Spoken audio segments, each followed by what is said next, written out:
सुरू करूया, वेळ झाली आहे. अवतार मेहेर बाबान की जय. अवतार मेहेर बाबान की जय. अवतार मेहेर बाबान की जय. प्रियतम मेहेर प्रभू, आमच्यामध्ये उपस्थित होऊन आपण आम्हा सर्वांना आपल्या दर्शनाचा आणि सहवासाचा आनंद द्यावा आणि आमचं मार्गदर्शन करावं, हीच आपल्या चरणी प्रार्थना. थँक्यू बाबा. जय बाबा. हे प्रियतम परमेश्वरा, तुझ्यावर अधिकाधिक प्रेम करण्यासाठी आम्हा सर्वांना तू सहाय्य कर. अधिक आणखी अधिक प्रेम करण्याकरता, इतकं की तुझ्याशी तद्रूप होण्यास आम्ही पात्र व्हावं व तुझ्यावरील आमचं प्रेम वृद्धिंगत व्हावं, यासाठी आम्हास तू सहाय्य कर. आणि प्रियतम बाबांचा दामन अगदी अखेरच्या क्षणापर्यंत व अगदी अखेरच्या क्षणी देखील आमच्या हाती घट्ट राहावा, यासाठी आम्हास तू सहाय्य कर. अवतार मेहेर बाबान की जय. अवतार मेहेर बाबान की जय. अवतार मेहेर बाबान की जय. जय बाबा. सगळ्यांना जय बाबा. मेहेर बाबांचे अध्यात्मपर लेख आणि संदेश भाग 2 पुस्तक आपण बघत आहोत. आणि आपण आज प्रकरण 10, अत्यंत महत्वाचं आणि आपल्या सगळ्यांचा जिव्हाळ्याचा विषय अवतार, हे प्रकरण सुरू करणार आहोत.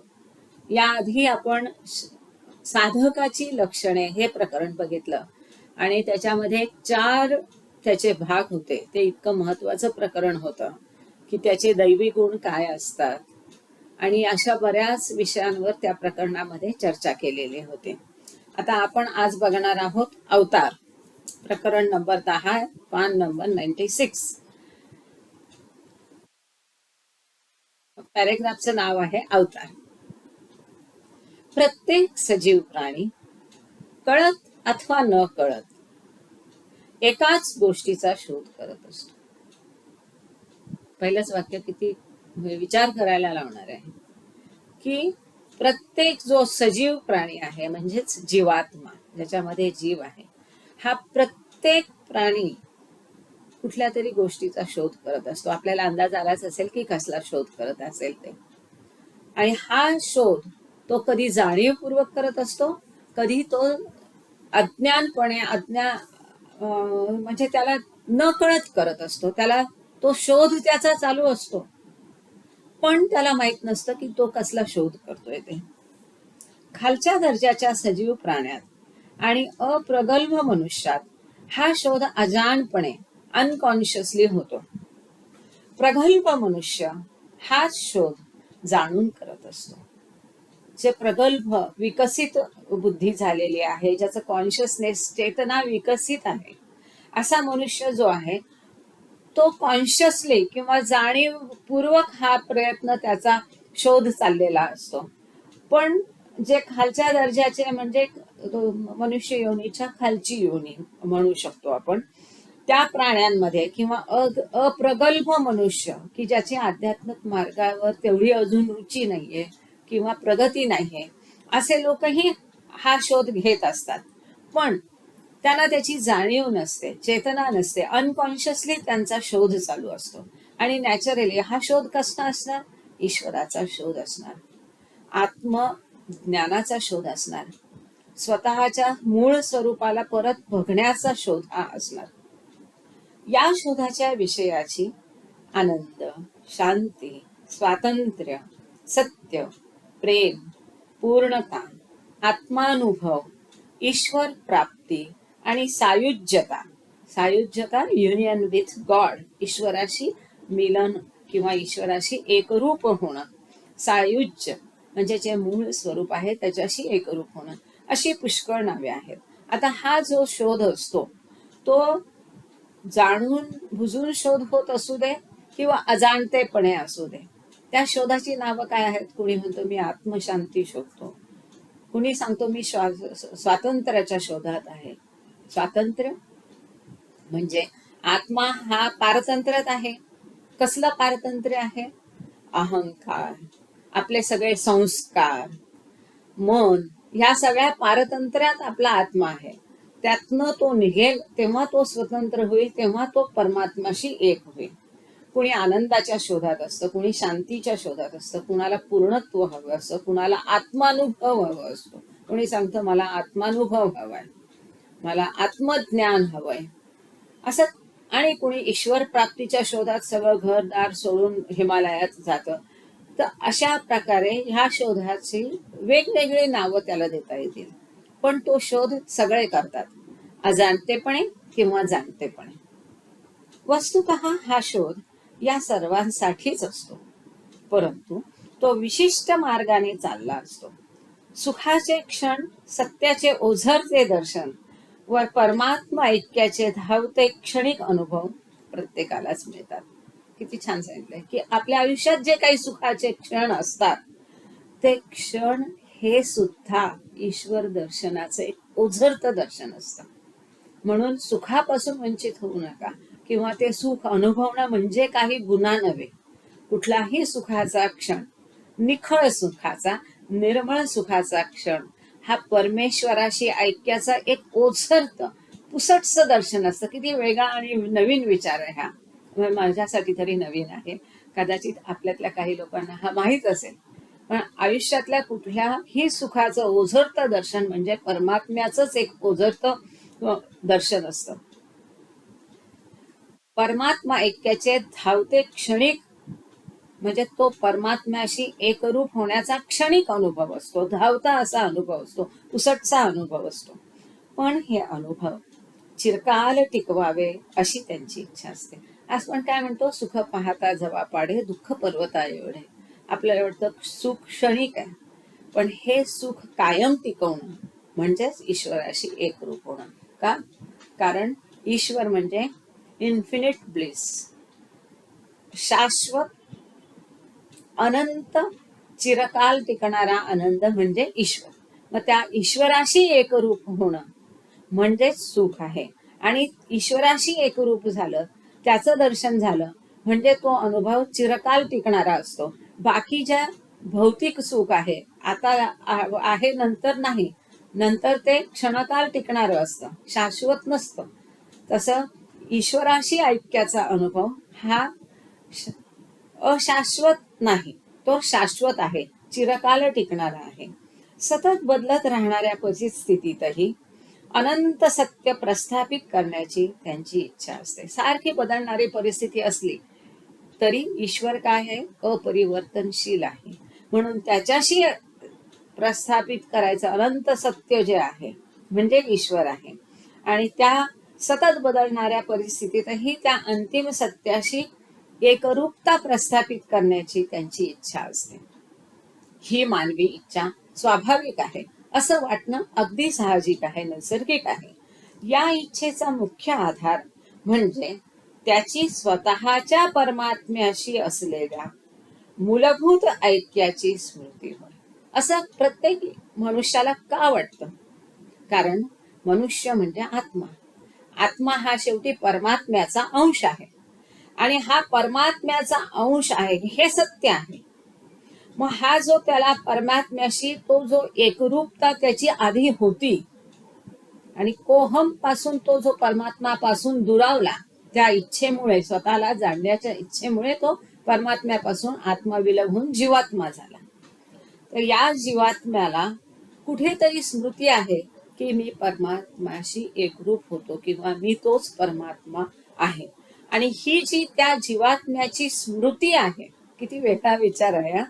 ही जी परमात्म्याशी स्वतःच ऐक्य असल्याची मूलभूत मूळ स्मृती त्या जीवात्म्याची आहे, त्या स्मृतीमुळे, त्या आठवणीमुळे त्या जीवात्म्याला ही इच्छा स्वाभाविक होते की परमात्म्याशी ऐक्य पावण्याची, त्याला बघण्याची, त्याला भेटण्याची, ईश्वर प्राप्तीची, पूर्णत्व प्राप्त करण्याची, आत्मानुभव मिळवण्याची, किंवा अनंत शांती, अनंत आनंद प्राप्त करण्याची ही जी ओढ जीवात्म्याला असते ती त्यामुळे असते, कारण त्याची जी स्मृती असते परमात्म्याशी ऐक्याची, ती स्मृती त्याची अजून असते.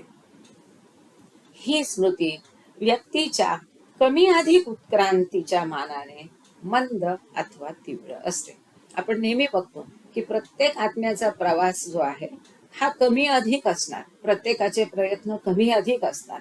तर ज्याप्रमाणे त्या आत्म्याची जीवात्म्याची उत्क्रांती असेल त्या प्रमाणात ही जी इच्छा आहे, ही जी स्मृती आहे, जसं मनुष्य योनीच्या आधीची योनी आहे, पत्थर योनी आहे, किंवा झाडांचं आहे, किंवा पशुपक्ष्यांचं आहे, तिथे ही स्मृती फार फिकी असणार किंवा नसणार.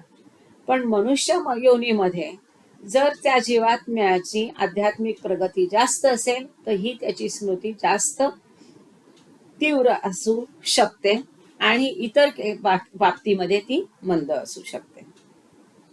पुढचा पॅरेग्राफ पान नंबर 97 वर, उत्क्रांती म्हणजे काय. आता उत्क्रांती म्हणजे काय ह्याच्याबद्दल बाबा सांगतायत.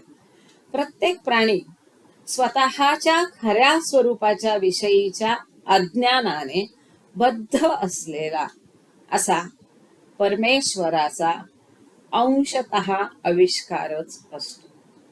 एकच वाक्य आहे, पण त्या एका वाक्यात सगळं काही अध्यात्म साचलेलं आहे. आणि किती त्याचा ह्या प्रकरणामध्ये एक एक वाक्याचं तुम्ही जर एक्सप्लेशन किंवा निरूपण म्हणाल तर ते कैक पानं होईल. त्यात इतकं गहन गंभीर आणि इतके त्याच्यामध्ये विषय आलेले आहेत आणि इतके सुंदर त्याच्यामध्ये विवेचन केलेलं आहे की प्राणी म्हणजे काय आहे.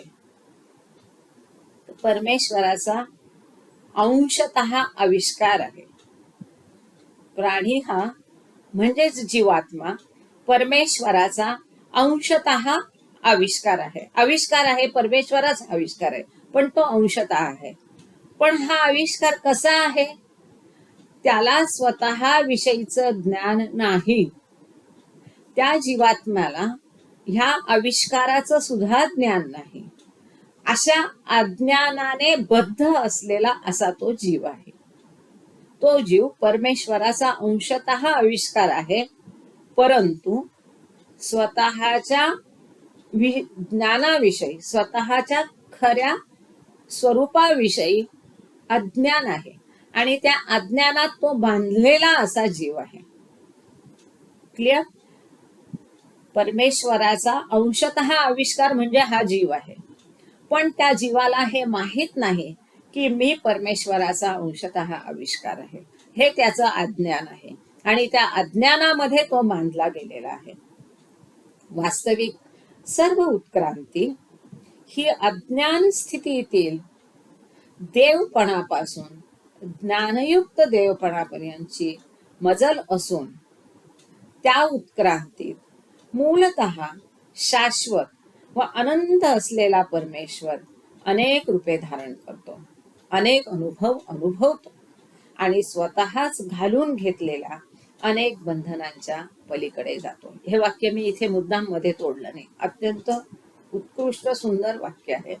संपूर्ण जीवात्म्याचा प्रवास किंवा जीवात्मा ते शिवात्मा हा संपूर्ण प्रवास एवढ्या एका वाक्यात त्यांनी पूर्ण वर्णन केला की ही उत्क्रांती म्हणजे काय आहे. आपण मागे पण एका प्रकरणात बघितलं, जीवात्मा, परमात्मा आणि शिवात्मा अशा 3 स्टेजेस तिथे बाबांनी स्पष्ट केलेल्या होत्या की परमात्मा म्हणजे काय, जीवात्मा म्हणजे काय आणि शिवात्मा म्हणजे काय. तर तसंच कोहम, मी कोण आहे, ही जी अवस्था आहे म्हणजे हा ईश्वर आहे.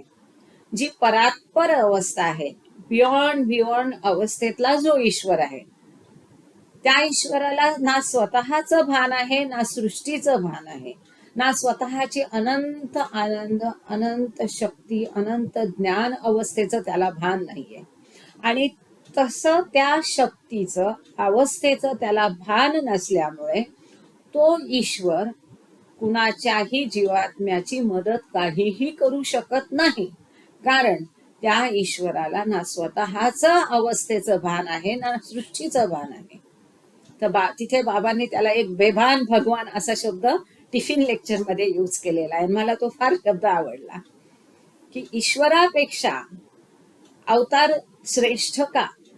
आपण पुष्कळ बघतो पुराणात वगैरे की रामाचं ह्याच्यावर, कृष्णाच्या ह्याच्यावर देवदेवतांनी पुष्पवृष्टी केली वगैरे. त्याचं हे कारण आहे, कारण हा जो जीवात्मा आहे, ईश्वर जो आहे, त्याला स्वतःची जाणीव नाही. परात्पर अवस्था, बियॉन्ड परात्पर अवस्थेमधला जो ईश्वर आहे, त्या ईश्वराला स्वतःच जाणीव नाही. आणि त्यावेळेला त्याच्यामध्ये एक लहर उत्पन्न होऊन त्याला वाटतं की मी कोण आहे, मी कोण आहे हे जाणण्याची इच्छा त्याच्यामध्ये उत्पन्न झाली. आणि ही पहिली इच्छा, ह्या पहिल्या इच्छेबरोबर इच्छेने काय तयार होतं, विचाराने काय होतं तयार, संस्कार.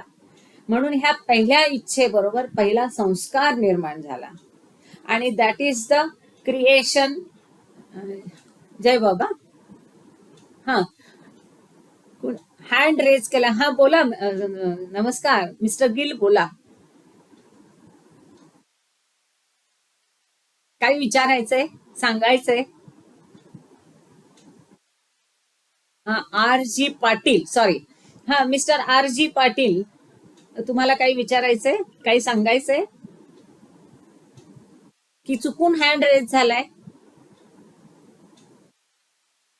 जय बाबा. इथे मला कुणीतरी हँड रेज केल्याचं दिसतंय. त्यांना काही प्रश्न असेल, त्यांनी आपला माईक ओपन करून प्रश्न लगेच विचारला तरी चालेल. किंवा आपण हा पॅरेग्राफ संपल्यावर तुम्ही तुमचा प्रश्न विचारू शकता. किंवा तुम्हाला माईक ओपन होत नसेल तर तुम्ही चॅट मध्ये टाकून द्या लिहून. तुम्ही हँड रेज केलाय, आपण पुढे वाचूया. त्यांना प्रश्न असेल, त्यांचा माईक ओपन झाल्यावर आपण त्यांचा प्रश्न घेऊया.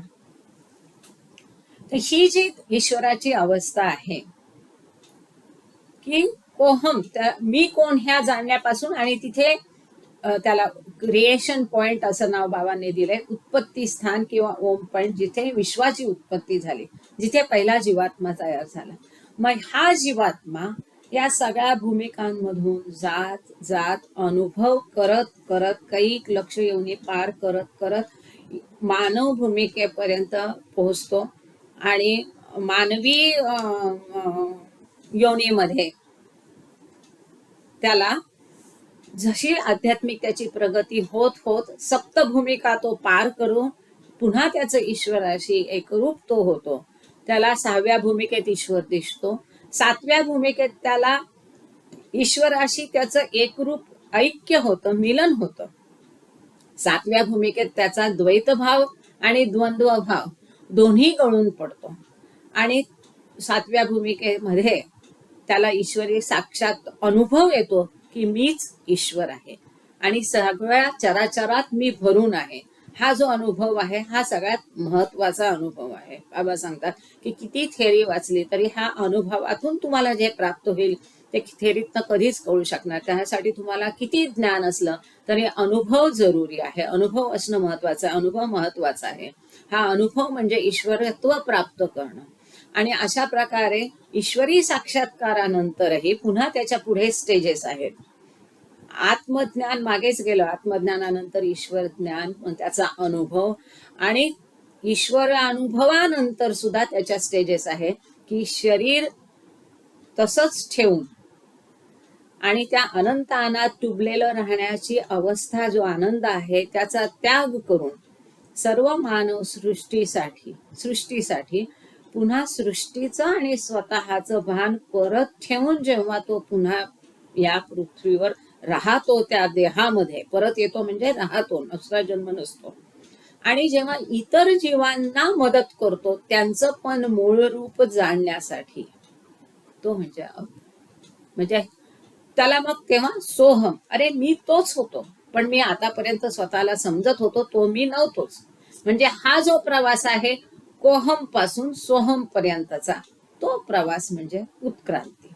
आणि मग ते आपल्याला सगळ्यांना माहिती आहे की पत्थर योनी, जलचर योनी, किडा, कीटक, मच्छी, काय ते झाड, झुडप, प्राणी, अशा सगळ्या योनींमधून तो प्रवास ईश्वरापर्यंतचा प्रवास आहे. म्हणून त्यांनी सांगितलं की ही जी देवपण होतं, हे जे देवपण होतं, त्या देवपणात त्याला माहित नव्हतं की मी देवपण आहे. म्हणून ते अज्ञानपूर्वक देवपण होतं.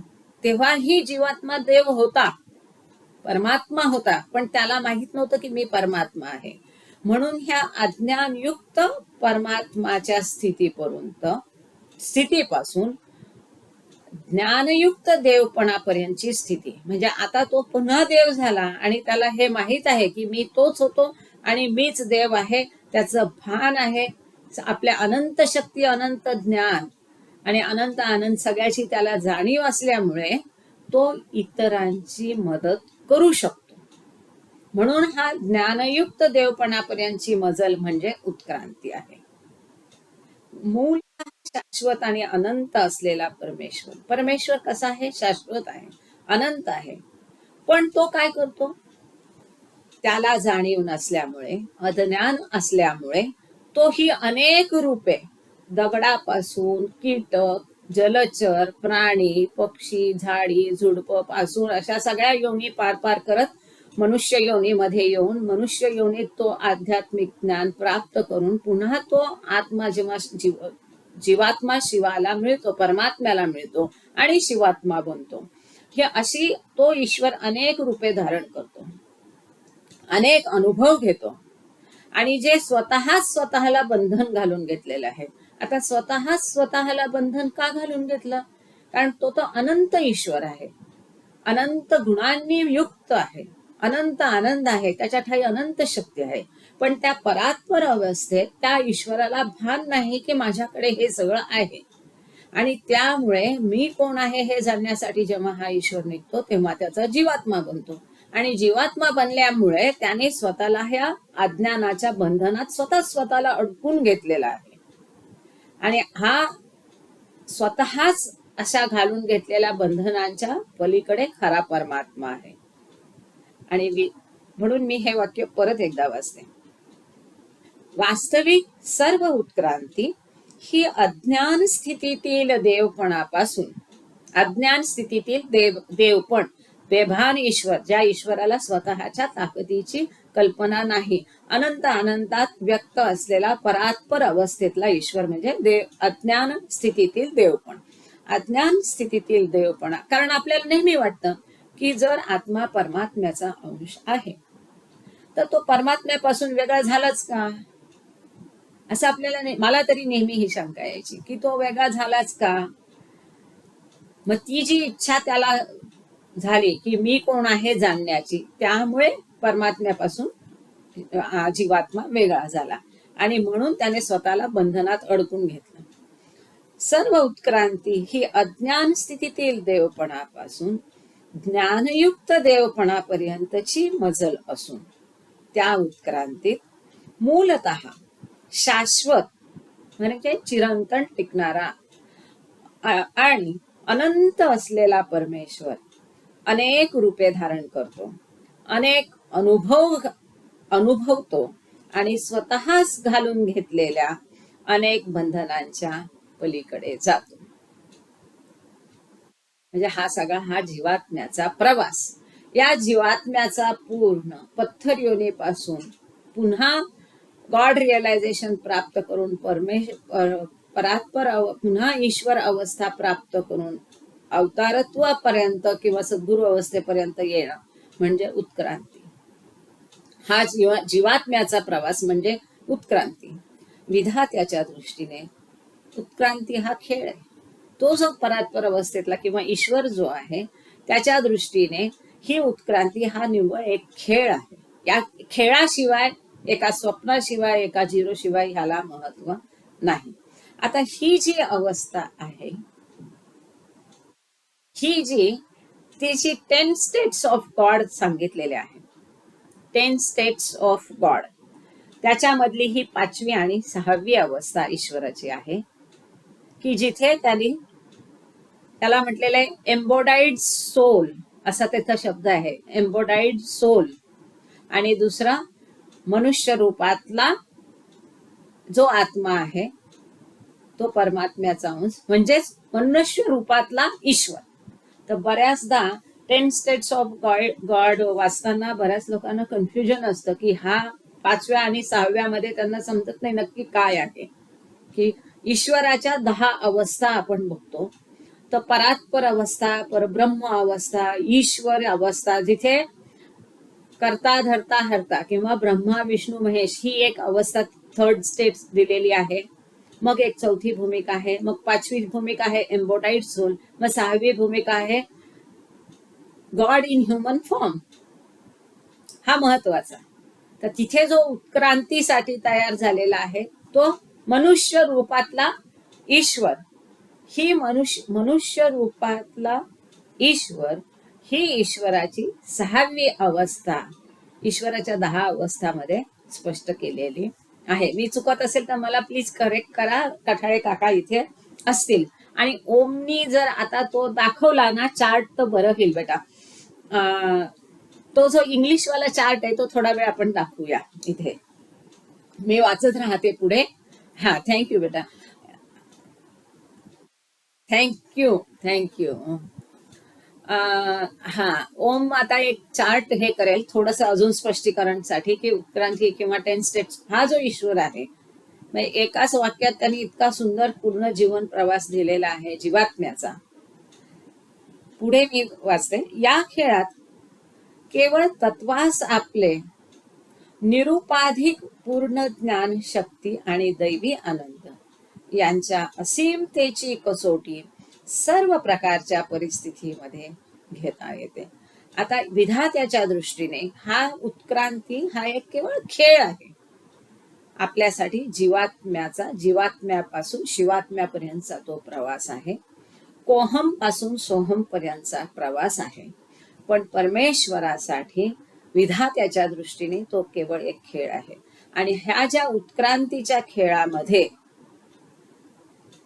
जे ईश्वराच्या दृष्टीने ईश्वराचं जे पूर्ण ज्ञान, पूर्ण असीम शक्ती आणि असीम दैवी आनंद आहे, ह्याची जी असीमता आहे, अमर्यादपणा आहे, त्या अमर्यादपणाची परीक्षा किंवा कसोटी सगळ्या प्रकारच्या परिस्थितीमध्ये त्याला घेता येते. बिनशर्तपणे घेता येते. कुठलाही अटकाव नसताना त्याला आपल्या अमर्याद शक्ती, अमर्याद आनंद आणि अमर्याद ज्ञान याची परीक्षा त्याला घेता येते. या खेळात केवळ तत्वास आपले निरुपाधिक म्हणजे बिनशर्त किंवा अप्रतिबंध अमर्याद पूर्ण ज्ञान शक्ती आणि दैवी आनंद यांच्या असीमतेची अमर्यादपणाची कसोटी म्हणजे परीक्षा सर्व प्रकारच्या परिस्थितीमध्ये त्याला घेता येते. परंतु जोपर्यंत ईश्वर पूर्ण मानवामध्ये परस्पर विरोधी गोष्टींचा समतोलपणा आणि समभाव स्थिर करत नाही तोपर्यंत उत्क्रांतीचा काल हा जीवाकरता शांती आणि कलह, सुख आणि दुःख, प्रेम आणि तिरस्कार हे क्रमाने अनुभवण्याचा काल आहे. जोपर्यंत तो पूर्णत्व प्राप्त करत नाही, ईश्वर साक्षात्काराचा अनुभव प्रत्यक्ष त्या जीवात्म्याला येत नाही, तोपर्यंत त्याचं जीवन कसं असतं? पूर्ण द्वंद्वमय असतं. संपूर्ण आपलं, तुमचं, माझं, आपल्या सगळ्यांचं जीवन कसं आहे? पूर्ण द्वंद्वमय आहे. वेगवेगळ्या प्रकारची द्वंद्व आपण तिथे अनुभवतो.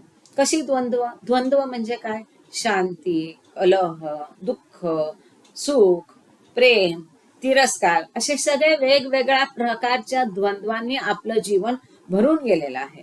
आणि जोपर्यंत आपण तो ईश्वरी साक्षात्कार हे ईश्वरी साक्षात्कार आपण प्राप्त कधी करू शकतो? जेव्हा आपण सगळे ह्या द्वंद्वांच्या पलीकडे जाऊ, जेव्हा आपलं जीवन द्वंद्वातीत होईल, द्वंद्वांच्या पलीकडे जाईल.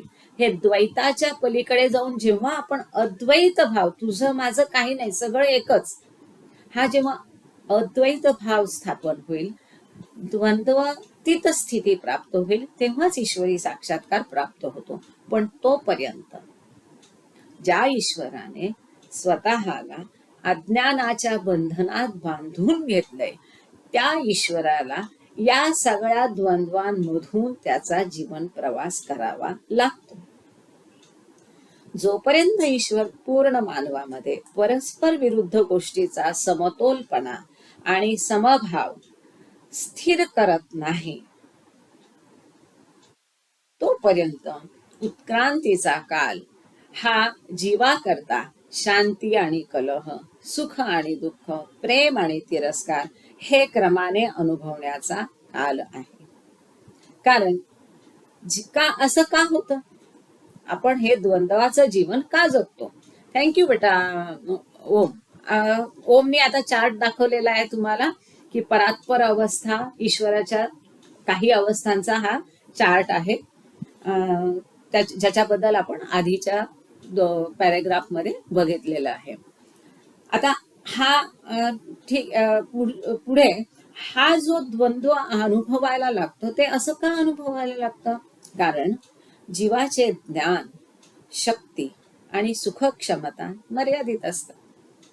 हा ईश्वराने स्वतःला अज्ञानाच्या बंधनात बांधून जीवात्मा म्हणून जेव्हा तो ईश्वर प्रवास करतो त्या वेळाला त्याचं अनंत ज्ञान मर्यादित होतं, अमर्याद शक्ती मर्यादित होते, अमर्याद आनंद मर्यादित होतो.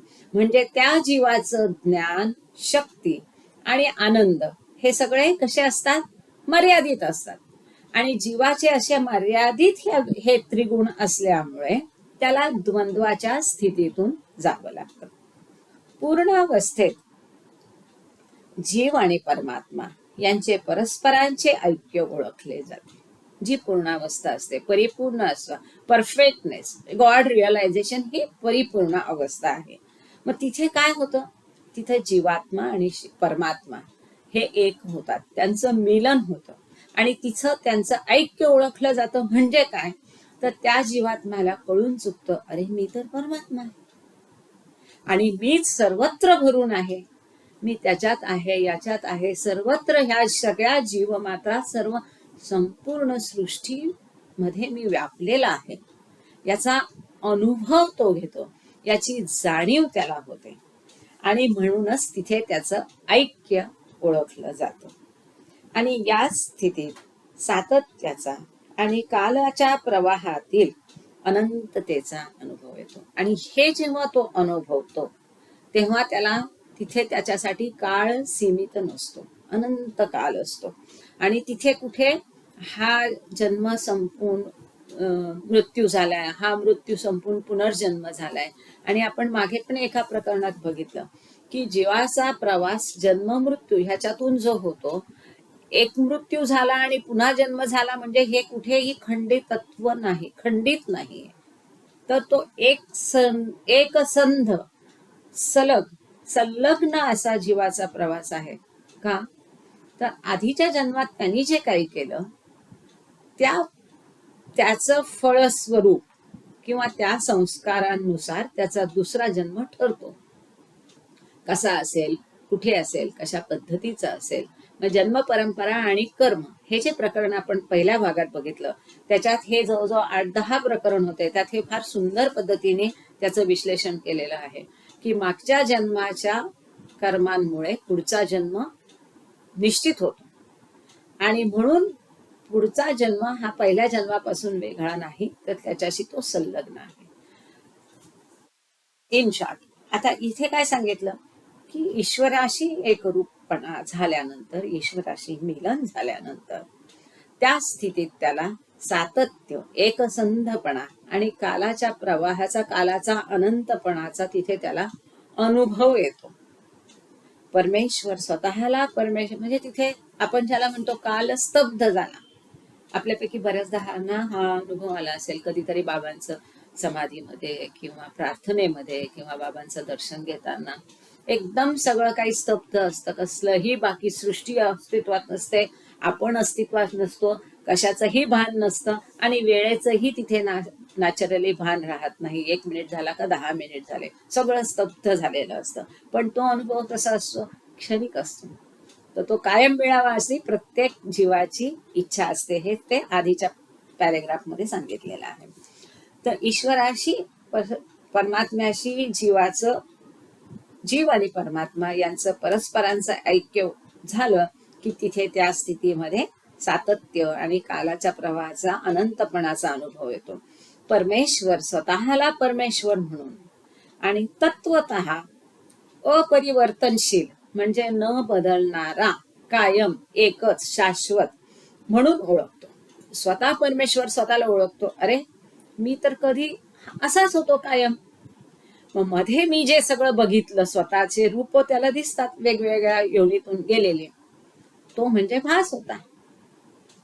मी कायम असाच होतो, जसा आहे म्हणजे परमात्मा स्थितीतला, आणि असाच आहे आणि असाच राहणार आहे.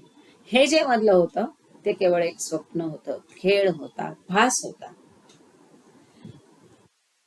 परमेश्वर स्वतःला परमेश्वर म्हणून आणि तत्वतः अपरिवर्तनशील म्हणून ओळखतो व आविर्भावातील अनंततेचा व आत्मप्रतीतीच्या शाश्वत आनंदाचा स्वतःच्या नव्या जाणीवेत सतत अनुभव घेतो. आता ही परमेश्वराची मूळ स्वरूप आहे, पण या स्वरूपाचं त्याला स्वतःला नव्याने ओळख पटली. अशी ओळख पटल्यानंतर आपल्या नवीन पटलेल्या ओळखीमध्ये तो काय करतो? अनंत आनंद, अनंत तत्व, स्वतःचं अनंतत्व आणि आत्मप्रतीती, शाश्वत आनंद, अशा जे स्वतःच्याच गुण आहेत त्या सगळ्यांचा आता तो नव्याने पुन्हा स्वतःमध्ये जाणीवपूर्वक अनुभव घेतो. हे सगळं त्याच्याकडे आधी होतं, पण त्यावेळेला त्याला त्याची जाणीव नव्हती. म्हणजे अज्ञानातला देव पण होतं, त्या अज्ञान स्थितीतलं देव पण होतं, आणि आता ते जाणीवेतलं किंवा ज्ञानातलं देव पण झालेलं आहे. फोन कॉलमुळे डिस्टर्बन्स झाला असेल. ऐकायला येते सगळ्यांना? प्रॉब्लेम नाहीये ना? फोन मी बंद केलाय, सॉरी. जय बाबा. तर हा जो त्याचा शाश्वत आनंद आहे, स्वतःमधले हे सगळे त्रिगुण तो आता नव्या जाणीवेने जाणीवपूर्वक अनुभवतो आणि त्याचा तो सतत अनुभव घेतो. कंटिन्युटी आहे, शाश्वतपणा आहे, आता आहे नंतर नाही असं नाही. जीवनामध्येच ही आत्मप्रतीती होऊ शकते व तशीच ती व्हावयास पाहिजे. ही जी आत्मप्रतीती आहे, स्वतःला ओळखणं आहे, तर बाबांनी अनेकदा सांगितलेलं आहे की ही फक्त मनुष्य जन्मातच होऊ शकते आणि त्यासाठी देह पाहिजे. आणि मानवी देहाचं महत्व किती आहे, तर ईश्वरी साक्षात्कार तुम्हाला केवळ मानवी देहातच होऊ शकतो. म्हणून तिथे सांगितलंय की ही जी आत्मप्रतीती आहे ती जीवनामध्येच होऊ शकते आणि तशीच ती व्हावयास पाहिजे. का? असं का? कारण जीवनातच मर्यादितपणाचा, त्या पलीकडे जाण्याचा आणि या बंधनापासून झालेल्या मुक्ततेचा आनंद अनुभवता येतो. कसं जीवन आहे? तिथे आपण बंधनात बांधलेलं आहे, मर्यादितत्व आहे, सुख दुःख दोन्ही द्वंद्व आहे. आता जर पशुयोनीमध्ये म्हणाल तर तिथे तेवढी चेतना जी आहे, कॉन्शियसनेस आहे, तो विकसित नाहीये, त्यामुळे त्याला हे अनुभवता येणार नाही. पण आपण मागच्या प्रकरणात बघितलं की मनुष्य योनीमध्ये चेतना पूर्ण विकसित झालेली आहे, आणखीन तिचा विकास व्हायचा राहिलेला नाही. अशा स्थितीतच त्याला मर्यादितत्व आणि अमर्यादितत्व, सुख आणि दुःख ह्या सगळ्याचा अनुभव येतो. आणि ही जाणीव मनुष्य स्थितीत असल्यामुळे ह्या जीवनातच मर्यादितपणा आहे. मग अमर्यादित्व अनुभवण्यासाठी मर्यादितपणा असला तरच अमर्यादित्व अनुभवता येईल. काळं असेल तरच पांढऱ्याला पांढरं म्हणता येईल. अशा पद्धतीचं हे फार महत्वाचं आहे. आय होप म्हणजे मी तुम्हाला हे पाहिजे तशा पद्धतीने उतरवू शकते असं वाटतंय. कळलं नाही, शंका असेल जरूर विचारा. खूप सुंदर आहे, खूप साधं वाटतंय, पण फार गहन आहे. फार वेगळ्या पद्धतीने तेच आपण बघतोय. आतापर्यंत आपण बघितलं की मनुष्य किंवा जीवात्माच्या दृष्टीने हे सगळं बघितलं. आता आपण परमेश्वराच्या दृष्टीने, परमेश्वर म्हणून ह्याच्याकडे, किंवा अवताराच्या दृष्टीने, अवतार का आहे की ईश्वराच्या भूमिकेतून आपण हे बघतो की त्या ईश्वराला जीवन का जरुरी आहे. जोपर्यंत मर्यादितपणा नाही तोपर्यंत अमर्यादिततेचं महत्व त्याला कळणार नाही. जोपर्यंत बंधन नाही तोपर्यंत बंधनातून मुक्तीचा आनंद त्याला मिळणार नाही.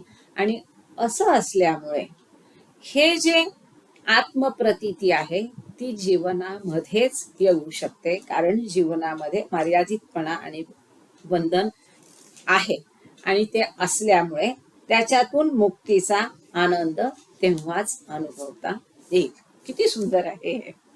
आय होप की जे एनिवे पुढचं पेज नंबर 98 आहे. पुढचं पॅरेग्राफ आहे मुक्तीचे 3 प्रकार. या बंधनातील मुक्ततेचे 3 प्रकार आहेत. हळूहळू हळूहळू एकातून दुसऱ्यात आपल्याला कसे छान घेऊन चालले बाबा बघा, की बाबांनी सांगितला हा जीवात्मा आता परमेश्वराने अज्ञानयुक्त देवपणातल्या परमेश्वराने त्या परमात्म्याने स्वतःला बंधनात घालून घेतलंय आणि त्या बंधनातून मुक्त होण्याचे 3 प्रकार आहेत. या बंधनातील मुक्ततेचे 3 प्रकार आहेत. बहुतेक आत्मज्ञान झालेले आत्मे ताबडतोब आणि नेहमी करता शरीर त्याग करतात. म्हणजे गॉड रिअलायझेशन झालं रे झालं. आपण या आधी पण हे बऱ्याचदा बघितलेलं आहे आणि बऱ्याच लोकांना पटकन हे कळेल पण की गॉड रिअलायझेशन झाल्या झाल्या देह, कारण ह्या देहाचं उद्दिष्ट काय आहे? ईश्वराशी एकरूप होणं, गॉड रिअलायझेशन, ईश्वरत्वाचा अनुभव घेणं, ईश्वरी साक्षात्कार प्राप्त करणं. त्यासाठी हा देह हे माध्यम आहे, हे जीवन हे हा एक त्याचं साधन आहे. मग आता ते साध्य पूर्ण झालं, ईश्वरी साक्षात्कार मिळाला, ते साध्य होतं, ते उद्दिष्ट पूर्ण झालं. मग या देहाचं काय काम आहे? काहीच काम नाही. मग हा देह ते लगेच काही तासात, काही दिवसात, काही आठवड्यात टाकून देतात. की असे काही आत्मे जे आहे गॉड रिअलायझेशन नंतर लगेच देह टाकतात. आणि परमात्म्याच्या मग पुढे त्यांचं काय होतं? परमात्म्याच्या अनअविर्भूत स्वरूपामध्ये निमग्न राहतात. जे असे गॉड रिअलायझेशन झाल्यानंतर लगेच देह टाकतात, ते परमात्म्याशी एकरूप होऊन त्या अनंत आनंद अवस्था परमात्म्याच्या अवस्थेमध्ये मग्न राहतात. अनअविर्भूत म्हणजे मूळ स्वरूपात, ईश्वराच्या मूळ स्वरूपाशी ते विलीन होतात. त्यांना फक्त एकरूपतेची जाणीव असते. त्यांना हा विश्व इतर गोष्टी कसलीही जाणीव नसते. त्यांना जाणीव कसली असते? की मीच परमात्मा आहे, मी परमात्म्याशी एकरूप झाले. म्हणजे द्वैत भाव तिथे नसतो, अद्वैत भाव असतो आणि त्या एकरूपतेची फक्त जाणीव त्यांना असते. नियमित जगताचे अस्तित्वही ते मानत नाही. हे जे जग आहे त्याचं अस्तित्व, त्याचं भान त्यांना नसतं. जनन मरणाचे चक्र पूर्ण होऊन त्यापासून ते मुक्त होतात. हे जन्म मरणाचा जो राडगाडगा आहे, ह्या सगळ्यातनं त्यांची मुक्तता होते. त्यांना पुनर्जन्म नाही, कारण ते ईश्वराशी एकरूप झाले आणि ते मुक्त होतात. या स्थितीसच मुक्ती अगर मोक्ष म्हणतात. इन शॉर्ट, ईश्वर साक्षात्कार मिळून ईश्वराशी ऐक्य झाल्यानंतर, एकरूप झाल्यानंतर त्या परमात्मा आनंद स्थितीमध्ये तो आत्मा राहतो. त्याचा देह नष्ट होतो, तो देह टाकून देतो आणि परमात्मा स्थितीत तो निमग्न राहून तिथे त्याचा जन्म मरणाचा फेरा पूर्ण संपतो, नष्ट होतो. या स्थितीलाच मुक्ती किंवा मोक्ष असं म्हणतात. पुढचा पॅरेग्राफ आहे विदेह मुक्ती कोणती? आता बाबांनी मुक्तीचे खूप प्रकार सांगितलेले आहेत. विदेह मुक्ती आणि काय काय मला आता या क्षणाला पटकन आठवत नाहीये. तुमच्यातल्या कुणाला टहाळे काकांना किंवा आता काजे भाऊ होते, विठ्ठल काजे, तुम्ही त्याच्यात चॅटमध्ये टाकू शकता जर तुम्हाला डिस्टर्बन्स नसेल लेक्चर ऐकण्यामध्ये. काही आत्मभूत झालेले आत्मे काही काल आपली शरीरे ठेवतात आणि त्यांचीही जाणीवही परमात्म्याच्या अनअविर्भूत स्वरूपामध्ये निमग्न असते. आता आपण बघितलं की काही आत्मे लगेच देह सोडतात. काही आत्मे जे आहे ते आपले शरीर ईश्वर साक्षात्कारानंतरही काही काळ ठेवतात, पण ते परमात्म्याच्या मूळ अवस्थेतच मग्न असतात. अनंत आनंद अवस्थेत ते ती अवस्था ते एन्जॉय करत असतात. व म्हणून आपल्या शरीराची अगर जगताची त्यांना जाणीव नसते. आता आतापर्यंत तुमच्यातल्या सगळ्यांनी लगेच ओळखलं असेल, हे म्हणजे कोण? मजूब. त्यांना बाबांनी मजूब असं सुखी शब्द किंवा कशात आहे की आतापर्यंत आपल्याला सगळ्यांना पाहिजे मझूक म्हणजे काय, तर ईश्वरी साक्षात्कारानंतरही जे आपला देह टिकून ठेवतात, परंतु ज्यांना स्वतःच्या देहाचं आणि या विश्वाचं भान नसतं ते म्हणजे मझूक. आता तसं त्यांना ते भान का नसतं, याचं कारण म्हणजे त्यांचं ईश्वराशी ऐक्य झालेलं असतं, मिलन झालेलं असतं आणि त्या परमात्म स्वरूपामध्ये ते मग्न असतात. अनंत आनंद, अनंत आनंद अवस्थेत ते एन्जॉय करत असतात ती अवस्था. आणि त्या ईश्वराच्या मूळ स्वरूपात ते विलीन झालेले असतात. मग ईश्वराच्या, आपण नेहमी म्हणतो की मझहूबला स्वतःचं किंवा सृष्टीचं भान नसतं, पण ते का नसतं याचं कारण एका वाक्यात इथं इतकं सुंदर दिलंय. त्याचं कारण म्हणजे ईश्वराच्या मूळ स्वरूपाशी ते एकरूप झालेले असतात. आणि ईश्वराचं मूळ स्वरूप काय आहे, जे आपण आत्ताच थोड्या वेळापूर्वी बघितलं, परात्पर अवस्था. आणि ईश्वराचं मूळ स्वरूप कसं आहे, ते अज्ञान आहे. त्याला अनंत ज्ञान, अनंत शक्ती, अनंत आनंद त्याच्या ठाई आहे, परंतु त्या ईश्वराला स्वतःलाच त्याची जाणीव नाहीये, त्याचं ज्ञान नाहीये. म्हणजे अज्ञानही देव पण त्याला इथे शब्द वापरलाय, किंवा टिफिन लेक्चर मध्ये बाबांनी बेभान भगवान म्हटले. तर अशी जी ईश्वराची मूळ अवस्था आहे, त्या मूळ अवस्थेशी हे मझहूब लोक निमग्न झालेले असतात, एकरूप झालेले असतात. मझहूब म्हणजे कोण, की ज्यांना ईश्वरी साक्षात्कारानंतरही त्यांनी आपला देह टिकून ठेवलेला आहे असे, पण त्यांना या ईश्वराच्या मूळ अवस्थेशी ते एकरूप झालेले असल्यामुळे त्यांना या सृष्टीचं किंवा स्वतःच्या देहाचं भान नसतं. आता ज्यांना सृष्टीचं किंवा स्वतःच्या देहाचं भान नाही, ते इतरांची काही मदत करू शकतील का? ऑब्व्हियसली नाही. म्हणजे पुढच्या प्रश्नाचं सुद्धा उत्तर आपल्याला इथेच मिळून जातं. परत एकदा ते वाचते.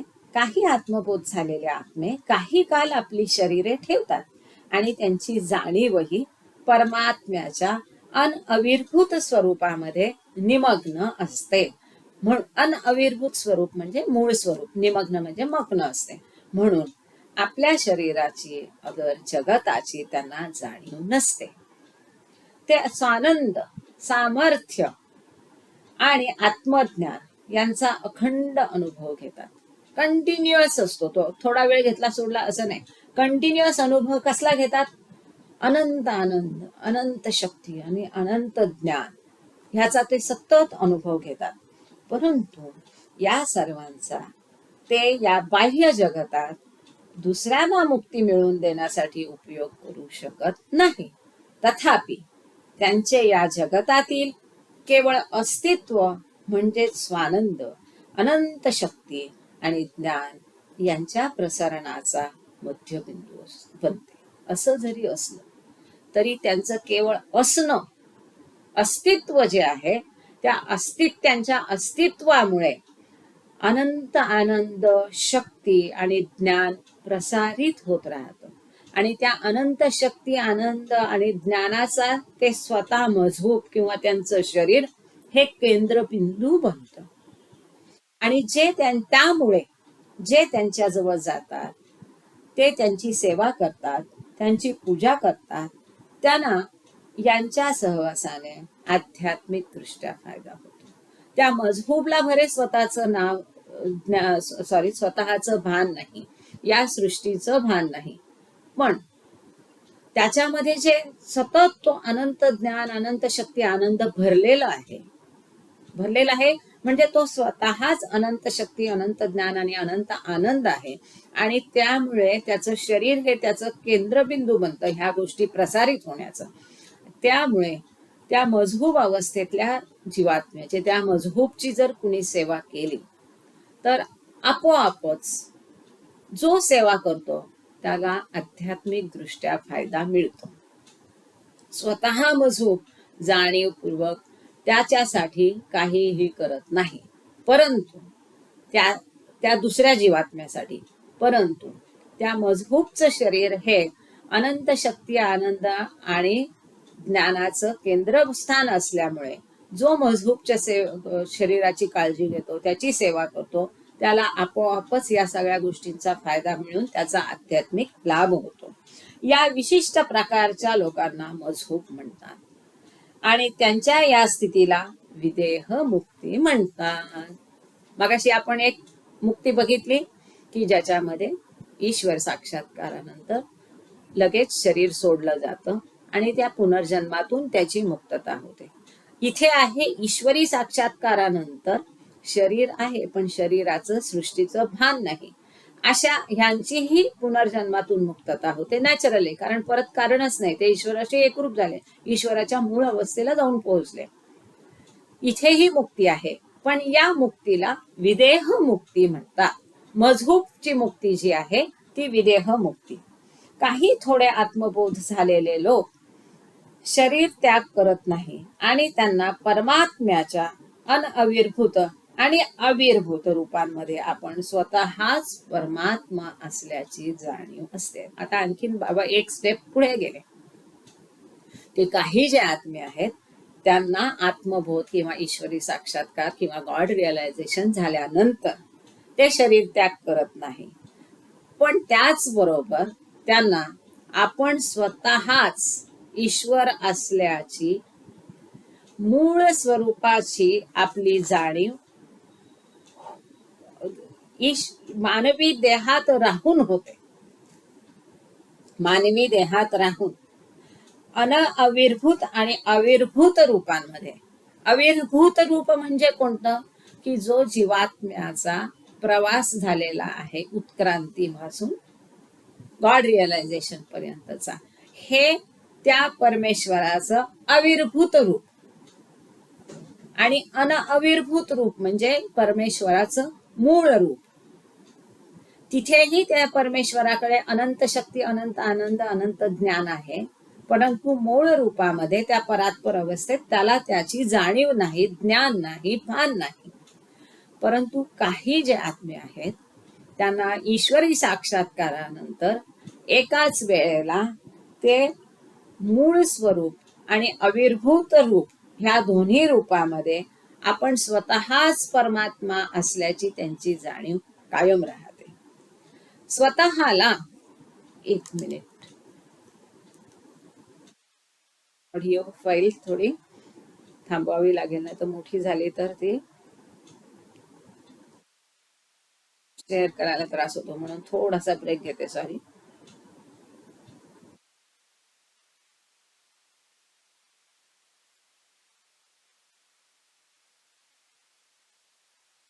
स्वतःला अपरिवर्तनशील म्हणून आणि त्याचप्रमाणे आत्मतत्वाचा नानाविध व अनंत आविष्कार म्हणून ओळखतात. अपरिवर्तनशील म्हणजे न बदलणारे, शाश्वत. तसंच आत्मतत्वाचा नानाविध म्हणजे वेगवेगळा आणि अनंत आविष्कार म्हणून हे ओळखतात. कोण? की ज्यांनी ईश्वर साक्षात्कारानंतर देह टिकवलेला आहे आणि त्यांना स्वतःचं मूळ स्वरूप आणि अविर्भूत स्वरूप दोन्हीमध्ये स्वतःच परमात्मा असल्याची जाणीव आहे. स्वतः शाश्वत आहे, न बदलणारा आहे. ह्या आत्मतत्वाची वेगवेगळ्या प्रकाराने आणि वेगवेगळ्या आविष्कारामध्ये ते स्वतःला ओळखतात. त्यांना स्वतःला या जगतापासून निराळे असल्याचा, तसेच या जगताचे ते निर्माण करते आणि विनाश करते असल्याचा व त्याचप्रमाणे जगताच्या बंधनाचा व त्यांच्या पलीकडे ते असल्याचाही अनुभव येतो. आता हे वाचताना तुम्हाला पर्वतीगार प्रार्थनेची आठवण नक्की झाली असेल. मी तीनही भुवनात आहे, त्रिभुवना पलीकडे आहे, हे की नाही. अनंत ज्ञान, अनंत आनंद, अनंत अस्तित्व, हे जे सगळं पर्वतीगार प्रार्थना आहे ती इतकी सुंदर आहे. एक एक शब्द त्याचा पारखून पारखून ते सगळे वैशिष्ट्य याच्यात आता या अवतार प्रकरणामध्ये एक एक एक एक करून आलेले आहे.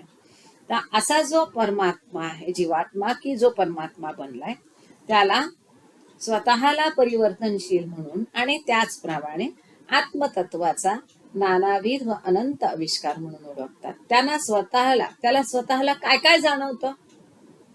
तो स्वतःला परमेश्वराच्या मूळ स्वरूपात पण बघतो आणि हा जो सगळा त्याचा जर्नी झाला, प्रवास झाला, उत्क्रांतीचा प्रवास झाला, दगड योनी पत्थर योनीपासून तर मनुष्य योनीपर्यंतचा, आणि ईश्वरी साक्षात्कारचा अनुभव आला. ईश्वराशी ऐक्य पावल्यानंतर त्याला हा अनुभव पण आला की मीच ईश्वर आहे, सर्वत्र भरून आहे. त्याची वेगवेगळी त्याची होऊन गेलेली रूप पण त्याला दिसली. प्रत्येक ठिकाणचा त्याचा स्वतःचा वेगळ्या प्रकारचा आविष्कार पण त्याला दिसला. तरीही आपण अपरिवर्तनीय आहोत आणि हे सगळं बघितलं, हे भास होतो, ह्याची जाणीवही झाली. ह्याच बरोबर त्याला आपण या जगतापासून वेगळे आहोत, तरीही आपण या संपूर्ण जगाचे विनाशकर्ते पण आहोत आणि निर्माते पण आहोत. हे जग आपणच निर्माण केले आणि त्याचा विनाशही आपण करू शकतो.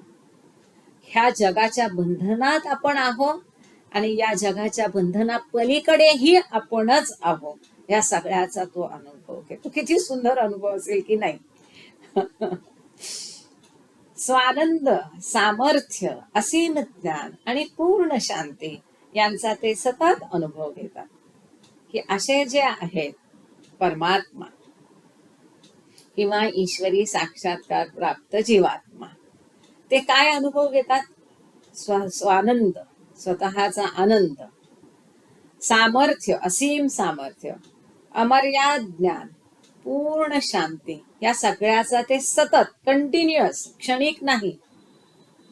की ह्या चॅप्टरच्या प्रकरणाच्या सुरुवातीलाच काय सांगितलं की आपल्याला क्षणिक सुख मिळतं, आपल्याला कधीतरी सुखाचा अनुभव असतो, पण तो त्या परमात्म्याशी मिलनाचा क्षणिक ओझरता अनुभव असतो आणि तो सतत मिळावा हा आपला प्रयत्न असतो.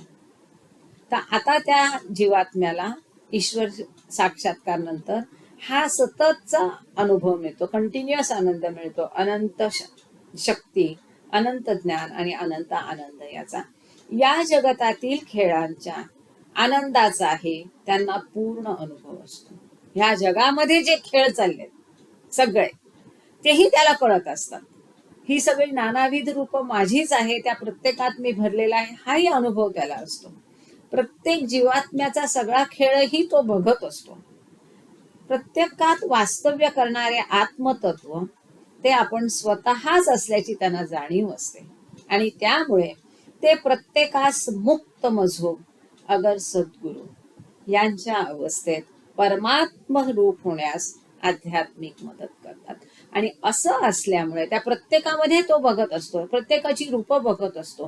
ह्या सगळ्या म्हणजे संपूर्ण ज्ञान म्हणजे केवढं ज्ञान असेल, आणि असं संपूर्ण ज्ञान त्याच्याकडे परफेक्ट ज्ञान असल्यामुळे, अनंत शक्ती असल्यामुळे तो इतर जीवात्म्यांना या बंधनातून मुक्त होण्यासाठी, मजबूत होण्यासाठी, मोक्ष किंवा मुक्ती मिळवण्यासाठी किंवा सद्गुरू अवस्थेत पोहोचवण्यासाठी इतर जे जीव आहेत त्यांची मदत तो करू शकतो.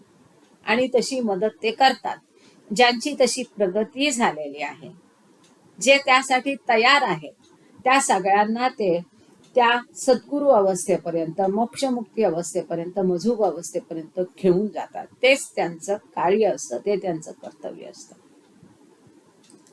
पुढचा पॅरेग्राफ आहे. आता इथपर्यंत हे सांगितल्यानंतर उत्क्रांती म्हणजे काय, जीवात्मा म्हणजे काय, परमात्मा म्हणजे काय, देव म्हणजे काय, त्याचा प्रवास कसा होतो, मुक्तीचे कोणते प्रकार आहे, एवढं सगळं आपण ह्या 2 पानात फक्त बघितलंय. फक्त एक छोटस एवढंच पान झालेलं आहे मागे पुढे, आणि आधीचा हा पॅरेग्राफ, एवढ्या मागे पुढे एक आणि हे 1.5 पानामध्ये आपण एवढं सगळं बघितलंय.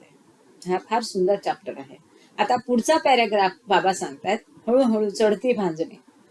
अवतार हा सर्वश्रेष्ठ सद्गुरू, अवतार हा सद्गुरू आहे, पण तो सर्वश्रेष्ठ सद्गुरू आहे.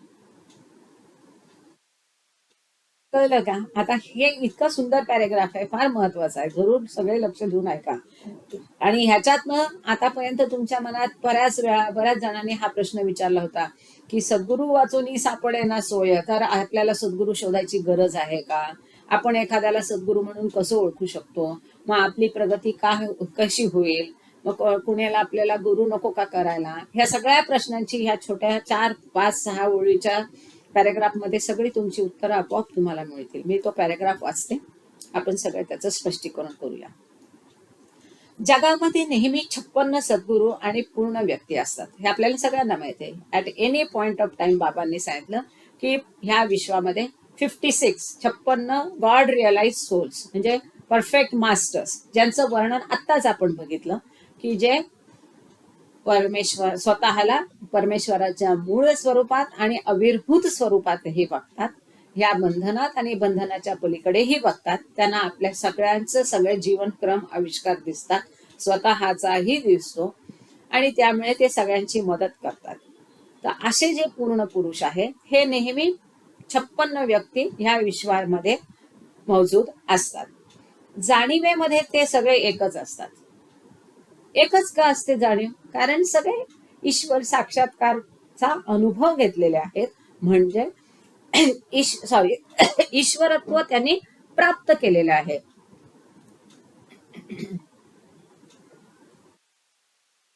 मग ईश्वर काय आहे? एक आहे, न बदलणार आहे, शाश्वत आहे, अनंत शक्ती, अनंत ज्ञान, अनंत आनंद आहे. एक आहे, एकमेवा द्वितीय, अद्वैत आहे, द्वंद्वातीत आहे. ईश्वर जर एकच असेल तर त्याच्याशी एकरूप झालेले हे 56 जे गॉड रिअलाइज सोल्स आहे ते सुद्धा जाणीवेमध्ये, कॉन्शियसनेसमध्ये एकच असणार, आहे की नाही? आता पुढे पण त्यांचे कार्य मात्र निरनिराळे असते, कार्य भिन्न असतं, पण त्याची जाणीव एकच असते. बहुधा ते समाजापासून अलिप्त म्हणजे वेगळे राहून अज्ञात स्थितीतच राहतात. फार लोकांना आपल्याला माहिती आहे का आजच्या घटकेला 56 गॉड रिअलाइज सोल्स जे पूर्ण पुरुष आहेत, परिपूर्ण परफेक्ट मास्टर्स आहेत, ते कोण आहेत? आपल्याला कुणाला माहिती आहे? माहित नाहीये. म्हणून ते समाजापासून वेगळे राहून अज्ञात स्थितीत असतात, कुणाला माहित नसतात, राहतात आणि आपले कार्य करत राहतात. त्यांचं जे काही कार्य त्यांना डिपार्टमेंट दिलेलं आहे ते सांभाळत असतात, पण त्याची जाणीव किंवा त्याचं ज्ञान सामान्य लोकांना नसतं. परंतु त्यापैकी 5 नेहमी समाजात राहूनच कार्य करतात आणि एका अर्थाने ते सर्वांचे आदर्श बनून समाजात प्रामुख्य आणि महत्व मिळतात. आता या 56 पैकी 5 जे आहे ते ह्या समाजातच राहतात. या समाजात राहून ते सगळ्यांचे आदर्श बनतात, प्रमुख स्थान आणि महत्व मिळवतात. अवतार कार्यामध्ये अवतार हा सर्वश्रेष्ठ सद्गुरू असल्यामुळे तो या आध्यात्मिक राजमंडळाच्या मुख्याची जागा घेतो. जसं कंपनीचं एक डायरेक्टर्सचं बोर्ड ऑफ डायरेक्टर असतं, तसं हे 56 लोकांचं एक बोर्ड ऑफ डायरेक्टर असतं. आणि जेव्हा अवतार काल असतो तेव्हा अवतार कालामध्ये अवतार हा सगळ्यात सर्वश्रेष्ठ सद्गुरू असल्यामुळे तो ह्या मंडळाच्या आध्यात्मिक जे राजमंडळ आहे त्याच्या मुख्याची जागा घेतो. आणि बाबांनी हे सांगितलेलं आहे की एकदा सद्गुरूंनी देह टाकल्यानंतर त्या स्थानामध्ये, त्याच्या समाधी स्थानामध्ये काहीही उरलेलं नसतं. परंतु अवताराने देह जरी सोडला तरी त्याच्या समाधी स्थानामध्ये आणि इतरत्रही त्याच्या देह टाकण्यानंतरही काही विशिष्ट वर्षेपर्यंत, 150 वर्ष असो, 200 वर्ष असो, आता त्या अवताराने देह टाकल्यापासून आहे का अवताराच्या अवतार कालापासून, ह्या डिबेटमध्ये आपण जाणार नाही.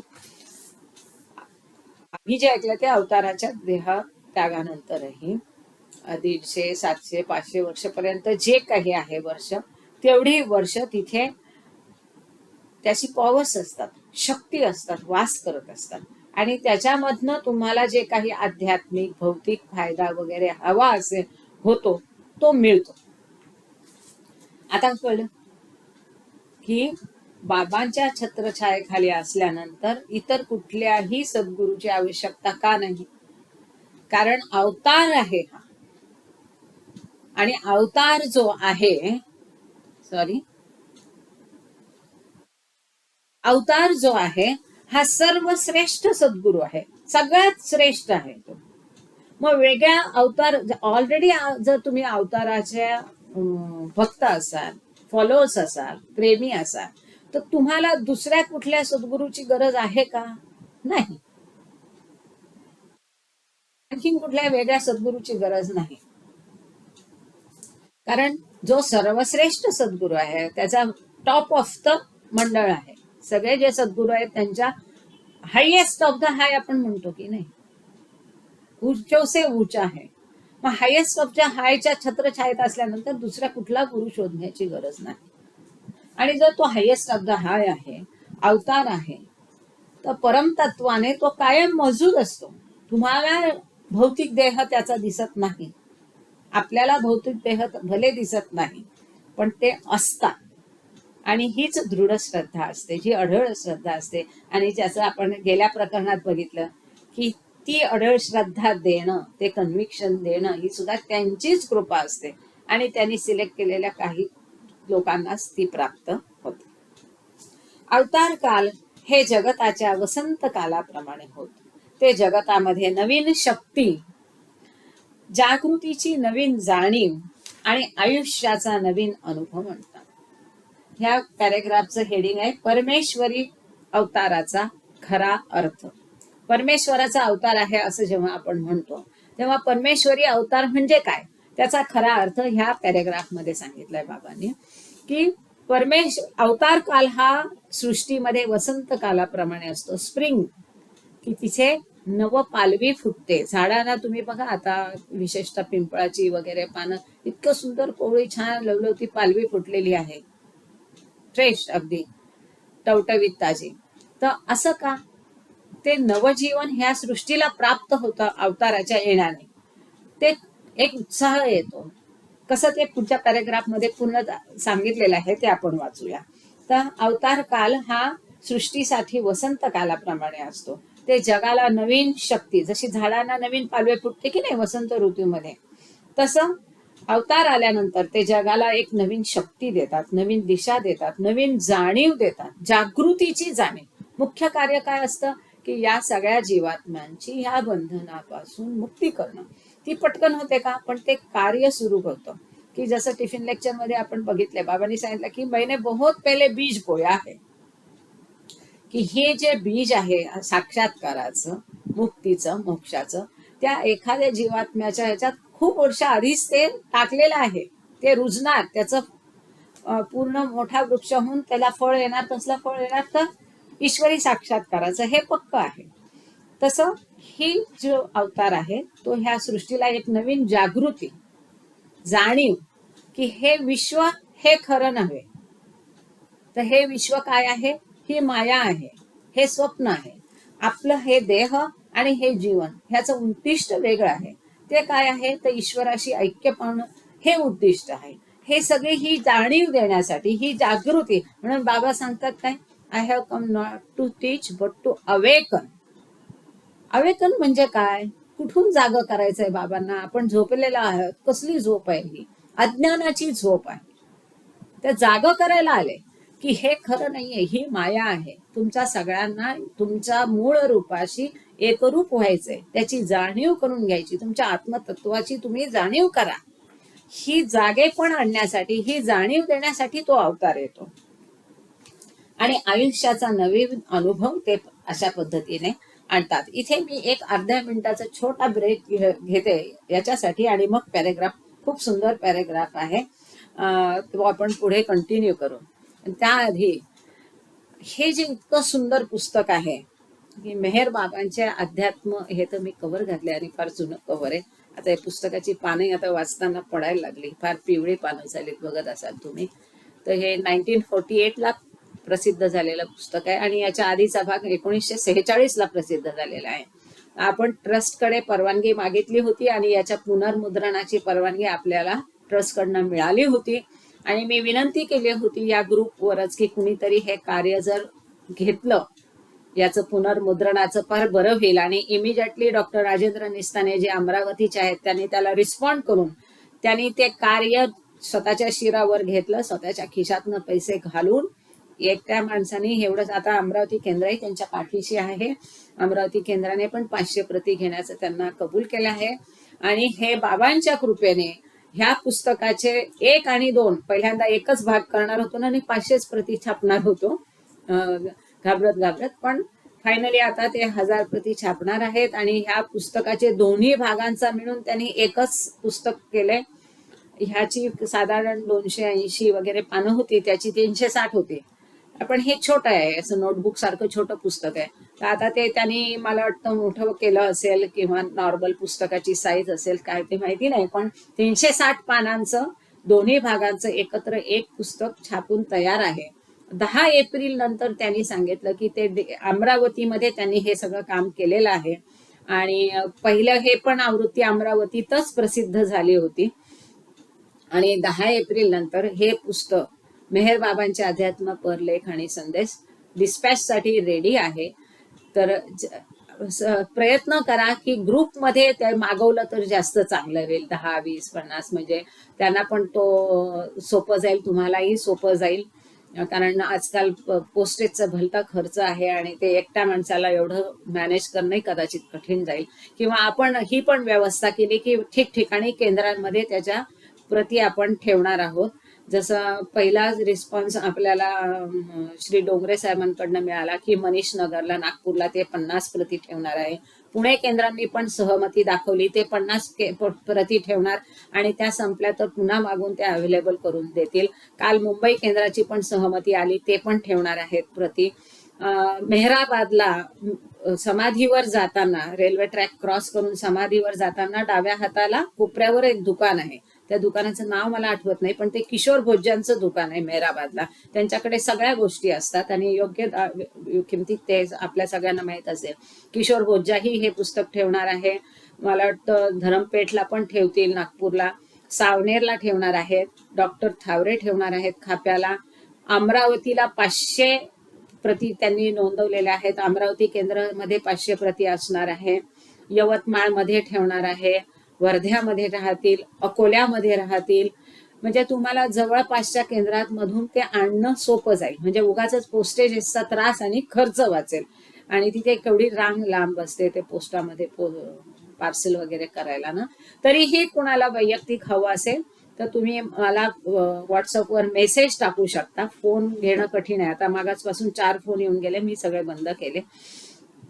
किंवा डॉक्टर राजेंद्र निस्तान यांचा नंबर ग्रुपवर दिलेला आहे, याच्यामध्ये तुम्ही त्यांच्याशी डायरेक्ट कॉन्टॅक्ट करू शकता किंवा जवळच्या केंद्राला कॉन्टॅक्ट करू शकता. आणि काही तुमच्या सूचना असतील तर नक्की सांगा. ही एक छोटी हे होती. हे अत्यंत मौलिक आणि सुंदर पुस्तक आहे. मराठी भाषेत अशी बाबांचे फार लिटरेचर एवढं सुंदर नाहीये. जे काही आहे ते डॉक्टर सी.डी. देशमुखांच्या कृपेने झालेलं आहे. आणखीन एक गॉड स्पीक्स आहे पंडितांचं, तेही आउट ऑफ प्रिंट आहे, ते बघू आपण नंतर. पण सध्या हे पुस्तक हे इतकं सुंदर आहे. डिस्कोर्सेसची बघितलं तर आपण बऱ्याच काळपर्यंत लेक्चरच्या वेळेला डिस्कोर्सेस मधला त्याचा चॅप्टर नंबर, पेज नंबर सांगत होतो. ह्याच्यानंतर डिस्कोर्सेस छापलं, तेही सी.डी. देशमुखांनीच लिहिलेलं होतं, पण हे as good as Marathi discourses आहे. हे वाचल्यानंतर गॉड स्पीक्स समजायला सोपं जातं. आयुष्यातले कितीतरी प्रश्नांची उकल होते. भरपूर आध्यात्मिक रहस्य याच्यात उजागर केलेली आहेत, उलगडून सांगितलेली आहेत आणि अगदी संदर्भ ग्रंथासारखं घरात असावं असं पुस्तक आहे. बरं, एवढं असून या पुस्तकाची किंमत त्यांनी फक्त 135 रुपये ठेवली. हे मूळ पुस्तक 5 रुपयाला होतं 46 साली. आता हे 75 वर्षानंतर ते पुस्तक 135 रुपयाला दोन्ही ग्रंथ एकत्र आहेत. 135 म्हणजे काहीच नाहीये. मी तर म्हणते ज्यांना शक्य आहे त्यांनी 4-4, 5-5 प्रती घ्याव्या. कुठे कुणाच्या वाढदिवसाला, लग्नाला, मॅरेज अॅनिव्हर्सरीला कुठे गेलात, कुणाकडे सदिच्छा भेट द्यायला गेलात, तर इतर काहीतरी कचरा गिफ्ट 1000, 5,000 असेच उगाच घालता. त्यापेक्षा हे पुस्तक जर तुम्ही कुणाला गिफ्ट दिलं तर तुमचे परिचित असतील, परिवारातले असतील, मित्र असतील, ऑफिसमधले असतील, तुमचा बॉस असेल, कलिग असतील, शेजारी पाजारी असतील, त्यांना हे पुस्तक तुम्ही गिफ्ट द्या. ते बाबाप्रेमी असो नसो, ते जास्त मौलिक, किती मौलिक देणगी होईल ती तुमच्याकडनं त्यांना, इतर कुठल्याही ह्याच्यापेक्षा. आणि विशेषतः तुमच्या ऑफिसमध्ये जे तुम्हाला त्रास देतात, जो बॉस त्रास देतो, त्याला तर आधी हटकून द्यावी. खैर, जे मराठी भाषिक असतील त्यांना जरूर. तर ही छोटी सूचना होती. थँक्यू. जय बाबा. Sorry for the interruption. आपण पुढे जाऊया. तर परमेश्वरी अवताराचा खरा अर्थ आपण बघत होतो ह्या पॅरेग्राफ मध्ये. आता बाबा सांगतात, ह्या पॅरेग्राफची सुरुवात अशा वाक्याने होते की अवतार काल हे जगताच्या वसंत कालाप्रमाणे आहोत. ते जगतामध्ये नवीन शक्ती, जागृतीची नवीन जाणीव आणि आयुष्याचा नवीन अनुभव देतात. हेही काही थोड्यासाठी नव्हे. काही सिलेक्ट लोकांना ही जागृती मिळते का, अनुभव मिळतो? बिलकुल नाही. जेव्हा अवतार असतो तेव्हा तो सगळ्यांसाठी असतो, संपूर्ण सृष्टीसाठी. फक्त मानवजात नव्हे, सगळी सृष्टी, सगळे जीवात्मा, त्यातले पत्थर आले, दगड आले, धातू आले, झाड झुडूप, पशु पक्षी प्राणी सगळे आले. प्रत्येकात तिथे हेही काही थोड्यासाठी नव्हे तर सर्वांसाठी. आणि त्यामुळे ज्या जागृती आणि उत्साह या गुणांचा उपयोग व त्यापासून होणारा आनंद काही उत्क्रांत आत्म्यांनाच मिळत होता, त्या जागृतीचा आणि उत्साहाचा अनुभव आता सर्व मानव जातीस मिळू शकतो. जेव्हा अवतार नसतो तेव्हा सद्गुरूच्या छायेखाली जे असतील तेवढ्या लोकांनाच त्या गुणांचा, त्या जागृतीचा, त्याचा आनंदाचा उपयोग होतो. पण जेव्हा अवतार येतो त्यावेळेला ही जी नव जागृती आहे, हा जो नवा उत्साह आहे, ह्याचा अनुभव संपूर्ण सृष्टीस मिळतो, संपूर्ण मानव जातीस मिळू शकतो. अशा रीतीने एकंदरीत जीवन जाणीवेच्या वरच्या पायरीवर नेले जाते. एक जे कॉन्शियसनेसची स्टेप आहे तीच अपलिफ्ट होते सगळ्यांची, आणि उत्साहाच्या नव्या दमाने ते चालवले जाते. विकारांकडून विचारांकडे होणारी क्रांती ही एक पायरी असून विचारांकडून अंतस्फूर्ती होणारी क्रांती ही दुसरी पायरी. विकार षड्रिपू, त्या विकारांकडून विचारांकडे जायचं आणि विचारांपासून अंतस्फूर्ती. पहिली पायरी काय आहे? विकारापासून विचाराकडे. दुसरी पायरी काय आहे? विचारांपासून अंतस्फूर्तीकडे होणारी ही क्रांती दुसरी पायरी आहे. दैवी व्यक्तिमत्वाच्या माध्यमातून ही निर्मितीक्षम नवीन अंतस्फूर्ती एका विशिष्ट अर्थाने मूर्त रूप होते. ही जी अंतस्फूर्ती आहे ही मूर्त रूप होते. ती अंतस्फूर्ती कशी आहे? ती निर्मितीक्षम आहे. आता ही जी अंतस्फूर्ती, किंवा त्याला आपण काय म्हटलेलं आहे, विचाराकडून आलेली अंतस्फूर्ती, ही जी दुसरी पायरी आहे ही निर्मितीक्षम आहे. ही नवीन अंतस्फूर्ती निर्मितीक्षम आहे. कसली निर्मिती करेल? गुणांची निर्मिती करेल, अध्यात्मातल्या प्रगतीची निर्मिती करेल, जाणीवेच्या नव्या दिशा, नव्या पायऱ्या, नवी हाईट, ते उंची ती साध्य करेल. ही जी आणि ती कुठून येईल? ती दैवी व्यक्तिमत्वातून. हे दैवी व्यक्तिमत्व कुणाचं? अवताराचं. तर त्या अवताराच्या माध्यमातून अशी निर्मितीक्षम नवीन अंतस्फूर्ती एका विशिष्ट अर्थाने मूर्तिरूप होते. हाच परमेश्वरी अवतार. परमेश्वरी अवतार म्हणजे कोण? तो निर्मितीक्षम आहे, नवीन अंतस्फूर्ती देणारा आहे. नवीन अंतस्फूर्ती जी निर्मितीक्षम आहे, जगाला उत्साह देणारी आहे, जागृतीच्या जाणीवेच्या एका नव्या पायरीवर संपूर्ण जगाला नेऊन ठेवणारी आहे. असं जे दैवी व्यक्तिमत्व आहे ते म्हणजे ईश्वराचा अवतार होय. अवतार हा उत्क्रांतीद्वारा सद्गुरू होणारा पहिलाच आत्मा होय. अवतार कोण आहे? मगाशीच बघितलं, अवतार हा सर्वश्रेष्ठ सद्गुरू आहे. पण कसा होतो तो? उत्क्रांतीद्वारा.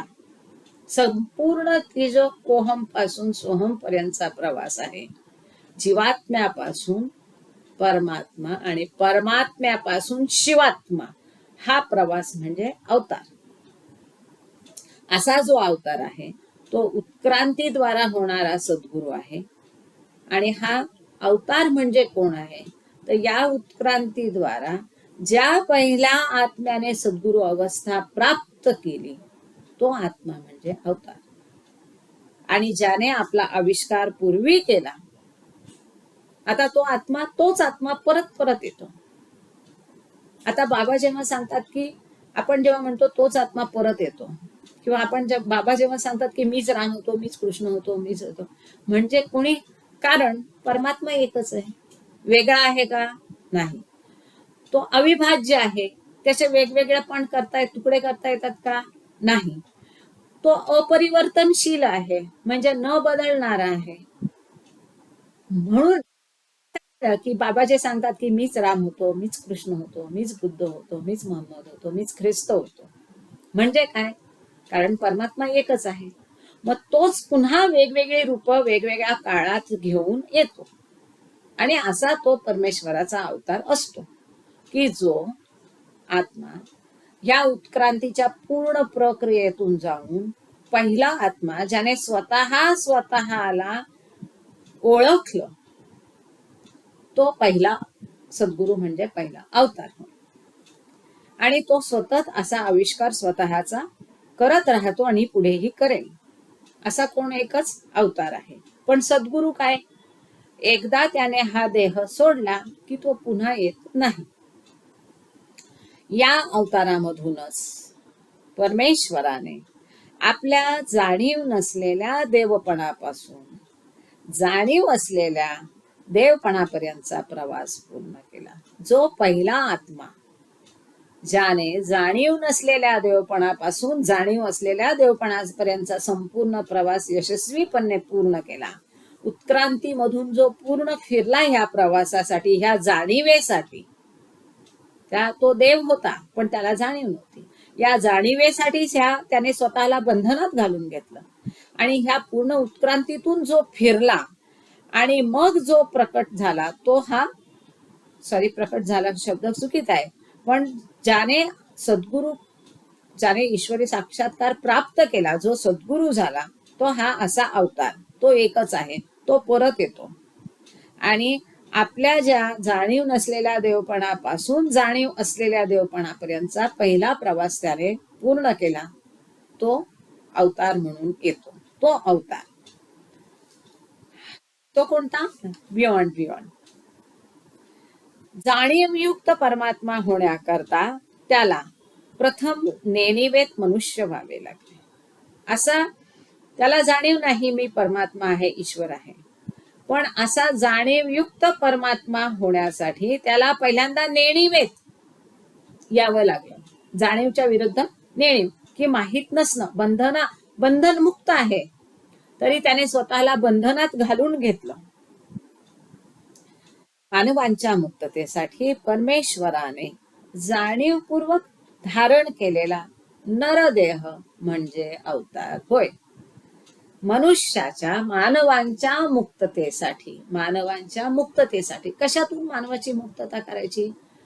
की ह्या सगळ्या बंधनापासून, आत्म्यापासून त्याला परमात्म्याशी ऐक्य साधण्यासाठी, ह्या ज्या भौतिक जगातून त्याची संस्कारातून, अहमभावातून, त्याच्या मनातून मुक्तता करून त्या आत्म्याला पुन्हा परमात्म स्वरूपापर्यंत नेण्यासाठी ज्या परमेश्वराने जाणून बुजून जाणीवपूर्वक मनुष्य देह धारण केला, जेणेकरून या मनुष्य देहात येऊन हाताला धरून सांगून समजावून तो इतर मानवाचं कल्याण करू शकेल, त्यांची आध्यात्मिक प्रगती साधून त्यांना मोक्ष किंवा मुक्ती किंवा सद्गुरु अवस्था प्राप्त करून देऊ शकेल, यासाठी जो मनुष्य देह त्या परमेश्वराने धारण केला, तो मनुष्य देह किंवा नरदेह म्हणजे अवतार होय. विनाश थांबवण्यासाठी अवतार. हो, 6:54 झाले. मला वाटतं इथे आपल्याला थांबायला हवं. आपण जे बाकी ऍक्च्युली हा पूर्ण हरकत नव्हती पूर्ण व्हायला, पण हरकत नाही. 1-1.5 पान राहिलेलं आहे, ते आपलं वाचून होईल पण एक्सप्लेन होणार नाही. आणि खूपच छान आहे. त्या एकेका शब्दामध्ये, एकेका वाक्यामध्ये संपूर्ण काही अध्यात्म आलेला आहे. म्हणून हा 10वा चॅप्टर फार महत्वाचा आहे ह्याच्यातला, अवतार ह्याचा, की ज्याच्यामध्ये संपूर्ण अध्यात्म आहे असं म्हटलं तरी हरकत नाही. एक वाक्य इतकं मोलाचं आहे याच्यामधलं. आता कुणाला काही प्रश्न असतील शंका असतील, मगाशी कोणीतरी हात रेज केला होता, हँड रेज केला होता, किंवा कुणाला काही शेअर करायचं असेल तर त्यांनी ते प्लीज करावं.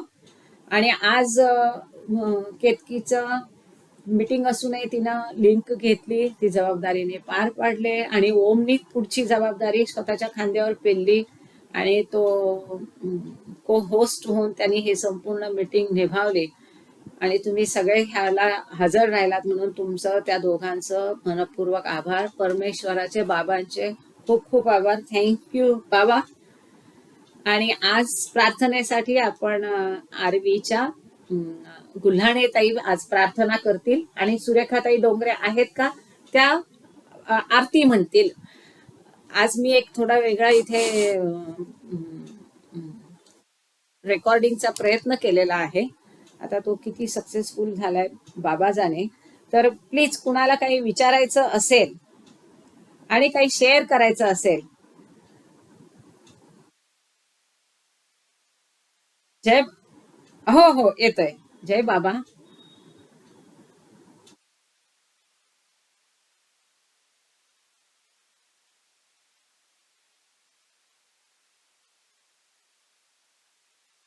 हा, एक मिनिट, एकच. हा, माधुरी एकच मिनिट द्या मला, थांबा प्लीज, एक मिनिट जरा.